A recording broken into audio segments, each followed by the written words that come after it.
Welcome back to our social class students. Last video we were dealing with chapter 1, what is democracy, why democracy from democratic politics. Previous video we learned three features of democracy. Now we will learn rule of law and respect for rights to understand the fourth feature of democracy. To understand this concept, we will read what happened in Zimbabwe. Zimbabwe was freed from the white minority rule in 1980.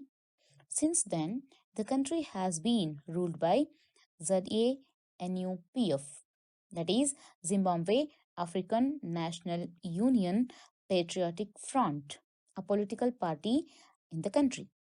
The country is being ruled by Robert Mugabe since independence. He was the president of the country. Mugabe was very popular but also used unfair practices, or I can say dirty tricks, to win elections. He amended the constitution several times to increase the powers of the president and make him less accountable. It means he was less answerable to the people or the citizen of the country. The ruling party, nothing but ZANU-PF, harassed opposition party workers. Public protests or strikes against the government were declared illegal, and nobody could criticize the president. Media was controlled by the government. They telecasted only ruling party's achievements. Though independent newspapers worked towards the general interests of the citizen, but the journalists were also harassed who went against the government. Then you can think about court or judiciary. As you know, in democratic countries, judiciary has supreme power and no other organ of government question it. But in Zimbabwe, the judiciary are the judges who were pressurized if their judgment go against the government. Through this example, we got it clearly that the popular government can be undemocratic and popular leader can be autocratic. What does it mean when we say autocratic? Autocratic refers to the system where all the power vests with one person or group and the person is less answerable. But if we wish to define democracy, it is very important to look at the elections. When we talk about elections, we need to consider before elections and after elections. So, what makes an election a fair one? So, before the election, there must be space to discuss about the political oppositions, activities, etc. Then, when these can be done, yes, it can be done when people are free to think, to have opinions, express their thoughts in public, to form associations, to protest and take other political actions. It means democratic governments should protect their citizens' right. Everyone must be treated equal in the eyes of law. In case of any violation, judiciary should be there to help people. It is also very important to obey the orders of judiciary being a citizen of democratic country. It's our duty. So the next question is, what should government do after the elections? So after the elections, we have some rules which must be followed by the democratic government. The government can't be autocrat or cannot do whatever it likes. It has to respect some basic rules that are written in constitution. The decision making process should be transparent and citizens must be given chance in decision making. Each and everyone is accountable for their action, whether they are common citizens or officials or ministers. It doesn't matter. Altogether, I can say the government should work within limits marked by constitution. Thus, we can understand the fourth feature of democracy, that is, a democratic government rules within limits set by constitutional law and citizen rights. Okay, now let's summarize the definition of democracy that we learned with examples so far. Now tell me, what is democracy? Yes, democracy is a form of government in which the rulers are elected by the people, are citizen of that country. So key words in this definition tell us the features of democracy. Let's let's sum up these features of democracy. Number 1, rulers elected by the people take all the major decisions. Number 2, elections offer a choice and fair opportunity to the people to change the current rulers. Third feature, this choice and opportunity is available to all the people on an equal basis, that we call universal adult franchise.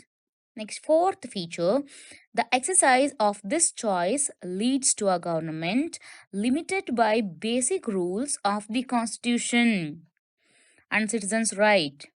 Here, whoever the government or whoever the political party wins the election, that must follow some rules written in our constitution and also safeguard the citizens' right or fundamental rights of the citizen. Here they have suggested an activity for you. Please do it. Now I am just moving to why democracy. Let's learn why democracy. Nothing but why should we have democratic government? So here it's a Madam Lingdo's class where children are debating merits of democracy. Let me read this for you. Yolanda, we live in a democratic country. All over the world, people want democracy. Countries that were not democratic earlier are becoming democratic now. All great people have said nice things about democracy. Isn't it obvious that democracy is the best? Do we need to debate this? Thankini.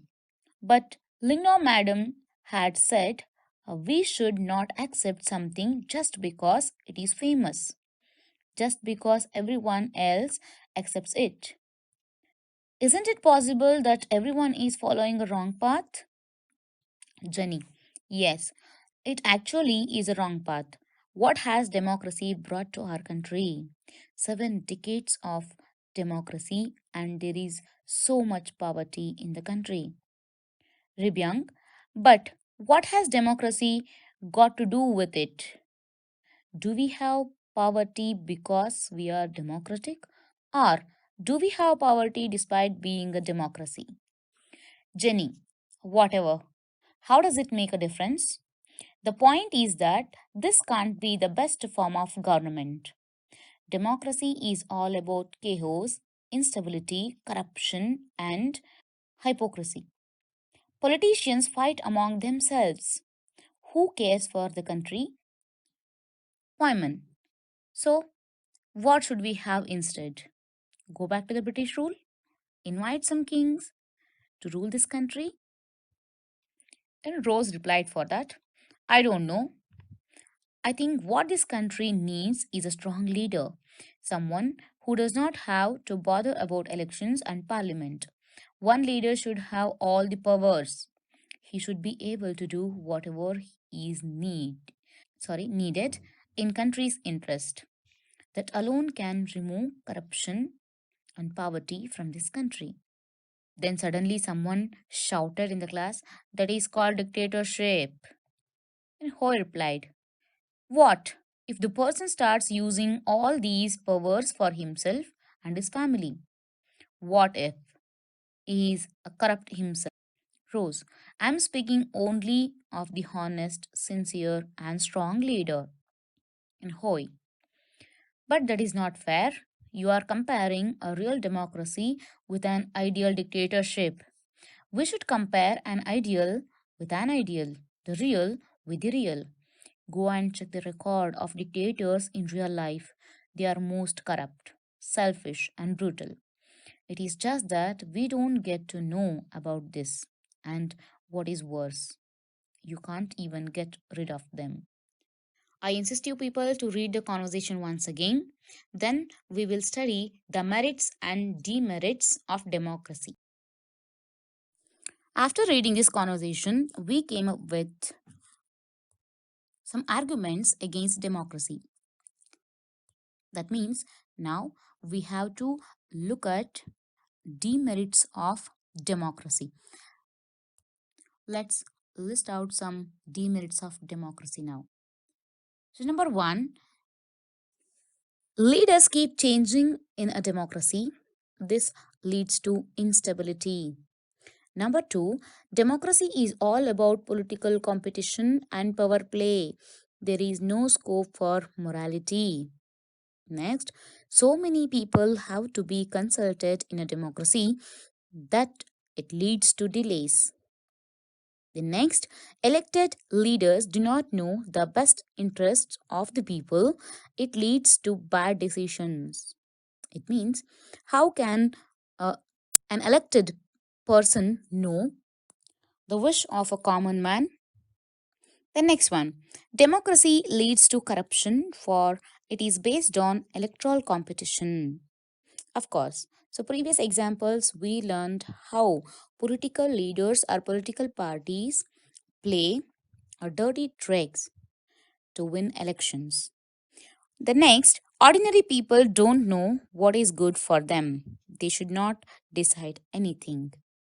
Then you can list some other demerits of democracy, like democracy is not a magical solution for all the problems, as it has not ended poverty in our country.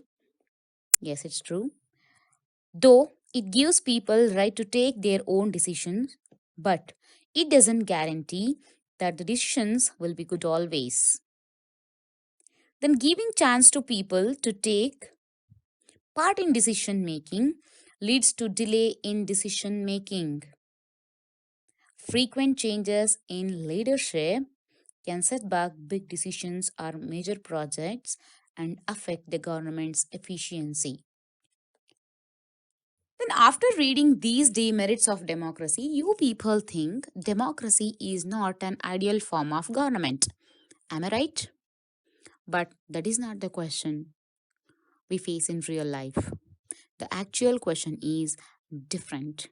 That is democracy better than other forms of government like monarchy and dictatorship?